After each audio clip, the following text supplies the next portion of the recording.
शाहीन अली साहब, क्या यही वजह है? देखिए, प्रोपेगेंडा कितना भी चलाया जाए पाकिस्तान की तरफ से, लेकिन वो प्रोपेगेंडा जब असल में खबरें पूरी दुनिया से छनकर सामने आती हैं, जब पूरी दुनिया में भारत का नाम होता है, भारत की कामयाबी का नाम होता है, चाहे फिर चंद्रयान 3 की बात कर लीजिए या G20 की बात कर लीजिए, क्या यही वो तमाम वजह हैं जिसकी वजह से अंदर से ही अब ये आवाजें उठ रही हैं और इसकी चर्चा आम आवाम भी कर रही है पाकिस्तान की? जी देखिए, सबसे पहले मैं आपको बताऊं, ये लोग ना अपने लिए एक वर्ड यूज करते हैं। आप न्यूज चैनल देखें पाकिस्तान का, तो ये लोग बोलते हैं अपने आप को आजाद कश्मीर। अब मैं आपको इनकी हिपोक्रेसी बताता हूँ। ये लोग अपने आप को बोलते तो है आजाद कश्मीर, लेकिन सिर्फ अभी मैंने पहले भी बात बताई थी, 2018 के अंदर जब मैं मुजफ्फराबाद के अंदर, ये एक छोटी सी जगह थी, वहां पर हमें एक अपनी शॉर्ट फिल्म का छोटा सा सीन शूट करना था। तो जब हमने वहां पर हम गए, तो वहां पर हमें 6 पाकिस्तान के आर्मी ऑफिसर्स ने हमें रोक लिया। उन्होंने हमसे बोला कि आप अंदर नहीं जा सकते, हालांकि वो पाकिस्तान के, जो पाकिस्तान ऑक्यूपाइड कश्मीर है, वो उसके अंदर आता है वो एरिया, लेकिन उधर उन्होंने हमें नहीं जाने दिया। तो आई थिंक ये कोई बहुत ही बड़ी चीज है जो हमसे लोग छुपा रहे हैं। और जब हमने उनसे पूछा कि आप, ये तो पाकिस्तान के अंदर आते हैं ये जो एरिया है, तो आप हमें क्यों नहीं जाने दे रहे, तो उन्होंने कहा कि एक कोई कार्ड होता है इनका, स्पेशली कोई इनका एक, जो सिर्फ आर्मी वालों को अलाउ करते हैं अंदर आने के लिए। तो उन्होंने कहा कि भाई आपके पास वो वाला कार्ड नहीं है तो आप अंदर नहीं आ सकते। और आई थिंक मेरे हिसाब से यही रीजन है कि ये कुछ ऐसी चीज छुपा रहे हैं, और हम सबको पता है कि वो क्या चीज छुपा रहे हैं। क्योंकि जो कश्मीर के अंदर, स्पेशली कश्मीर के मुसलमानों पर जो पाकिस्तान जो है जुल्म कर रहा है, आई थिंक वो छुपाना चाह रहे हैं पाकिस्तान। और दूसरा जो, खैर मैं इस बात पर एग्री नहीं करता कि जो है कश्मीर खुद ब खुद भारत से जुड़ जाएगा। आई थिंक जब तक पाकिस्तान आर्मी और आईएसआई इस तरह से कश्मीर के लोगों को टॉर्चर करती रहेगी, उनकी आवाज दबाती रहेगी, इंडिपेंडेंट जर्नलिस्ट को उधर नहीं जाने देगी, तो आई थिंक जब तक, तो आई थिंक ये खुद नहीं हो सकती चीज। और मैं समझता हूँ कि इंडियन गवर्नमेंट को भी इस चीज के ऊपर बिल्कुल ढील नहीं देनी चाहिए, और जितनी जल्दी हो सके आई थिंक कश्मीर के अंदर जो जुल्म हो रहा है पाकिस्तान आर्मी और आईएसआई को, उसको बंद करना चाहिए जाकर। शाहीन अली जी, जो आपने कहा कि पाकिस्तानी चैनल्स पर बाकायदा एक एजेंडा चलाया जाता है, जब चंद्रयान 3 की लॉन्चिंग हो रही थी, या जब G20 के लिए विदेशी मेहमान या बड़ी बड़ी महाशक्तियां भारत में आ रही थी और भारत के दम को देख रही थी, उस वक्त भी ऐसा एजेंडा चलाने की कोशिश की जा रही थी। लेकिन आम लोग, या मैं सिर्फ आपसे ही पूछूं कि आपने क्या महसूस किया, या आम लोग जो पाकिस्तान के हैं वो क्या महसूस कर रहे होते हैं उस वक्त? देखिए, उस वक्त में देखिए हकीकत सबको पता है। कोई भी पाकिस्तान के अंदर कोई एक छोटा सा नन्हा बच्चा नहीं होता, कोई, उन सबको हकीकत पता है कि किस तरह पाकिस्तानी मीडिया कहां से कंट्रोल किया जा रहा होता है, ये बात उन सबको पता है। लेकिन ऑफ कोर्स क्योंकि पाकिस्तान में रहते हैं तो उनको पाकिस्तान जिंदाबाद इस तरह के नारे लगाने पड़ते हैं। और जैसे अभी एक मूवी भी आई थी गदर 2, जिसके अंदर बोला था कि अगर पाकिस्तान के मुसलमानों को मौका मिले इंडिया जाने का तो आधे से ज्यादा पाकिस्तान खाली होगा। आई थिंक वो जो जुमला था वो बहुत डीप था, मैं समझता हूँ, और वो उसके अंदर 100% सच्चाई थी उस जुमले के अंदर। हामिद बुशानी साहब, गदर 2 का भी काफी विरोध पाकिस्तान में हुआ, लेकिन जैसा बता रहे हैं शाहीन अली साहब कि वो जो एक जुमला था वो वाकई में हकीकत में बदल सकता है। जिस तरीके के हालात पाकिस्तान के हैं, एक तरफ पाकिस्तान में इकोनॉमी लगातार नीचे जा रही है, दूसरी तरफ भारत के बढ़ते कदम दुनिया की तरफ और एक टोन सेट करने की जो भारत की कोशिश है अब दुनिया की, क्या ये दोनों वजह हैं कि अब पाकिस्तान के अंदर भी आवाजें उठने लगी हैं और आम आवाम भी ये समझ रही है कि प्रोपेगेंडा क्या है और सच्चाई क्या है? थैंक यू जी, बहुत शुक्रिया।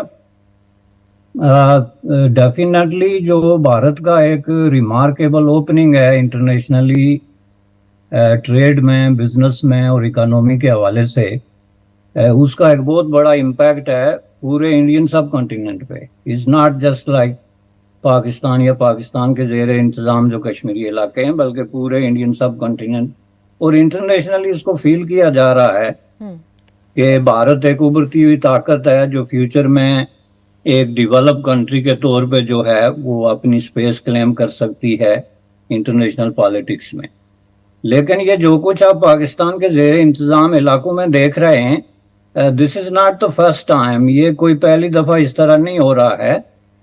इन इलाके के लोगों ने एक बहुत ही लेंथी किस्म की और डिफ़िकल्ट किस्म की स्ट्रगल की है अपने राइट्स के लिए, जिसके लिए उन्होंने मारे खाई हैं, जेलें काटी हैं, जुल्म और तशद्दुद बर्दाश्त किया है, डिस्क्रिमिनेशन का शिकार हुए हैं, और एक ऐसे माहौल में हुए हैं जहाँ पे उनको लोरी जो है वो प्यार की दी जाती रही।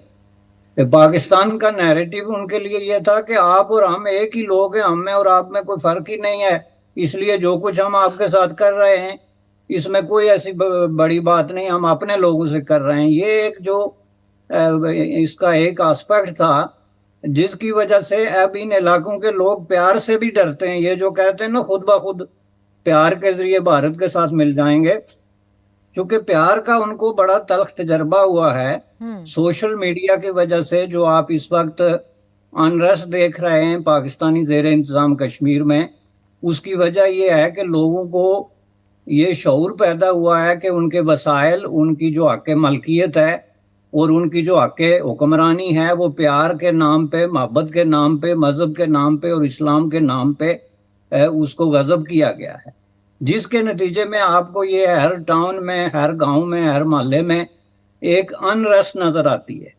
वो अनरेस्ट जो बुनियादी तौर पे है वो अपनी इंटाइटलमेंट का सवाल लोग उठा रहे हैं कि इस धरती के मालिक हम हैं, वारिस हम हैं और इसके बारे में डिसीजन करने का इख्तियार हमें है। जबकि प्रैक्टिकली ये हो रहा है कि पाकिस्तान में डिसीजन होता है। और उसकी एक बड़ी खौफनाक मिसाल जो है वो मंगला डैम, एक बड़ा मशहूर डैम है जो पाकिस्तानी ज़ेर इंतज़ाम कश्मीर में 1962 में बना था जी। और 1962 से लेके आज तक उसकी रॉयल्टी के नाम पे एक पैसा जो है वहाँ के लोगों को नहीं मिला।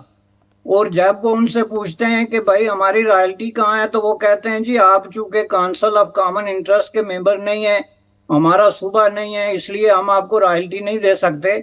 लेकिन आप हमसे रॉयल्टी की बात क्या करते हैं, आप और हम तो एक ही चीज हैं। और उसके जवाब में वो उनको एक छोटी सी पीनट के कैलिबर पे उनको कुछ मदद दे देते हैं कि जी ये हम आपकी जो है वो इमदाद कर रहे हैं। तो ये जो सारा सिस्टम था, जो जुल्म का निज़ाम था, जो इनजस्टिस था, जो डिस्क्रिमिनेशन थी और जो उनके वसाइल की लूट खसूट हो रही थी राइट फ्रॉम 1947, वो आके सोशल मीडिया ने उसको एक्सपोज कर दिया। तो लोग एजिटेशन के लिए निकल के आ गए सड़कों पे।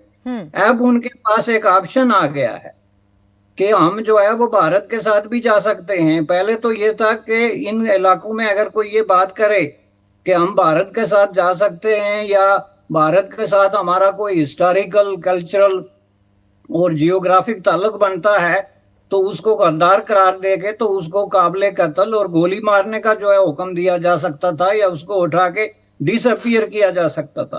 अब आप खुद अपने वीडियोस में देखते हैं कि लोग ओपनली ये ऑप्शन जो है उसकी बात कर रहे हैं। और उसकी वजह यह है कि सोशल मीडिया की वजह से कम्युनिकेशन जो है वो ओपन हुई है और ये बात आप लोगों तक भी पहुंची है। बिल्कुल, देखिए पूरे पाकिस्तान से ऐसी खबरें सामने आती हैं, ऐसे ऐसे बयान सामने आते हैं और आम आवाम की जो असल भावना है वो कम से कम पूरी दुनिया के सामने आ जाती है।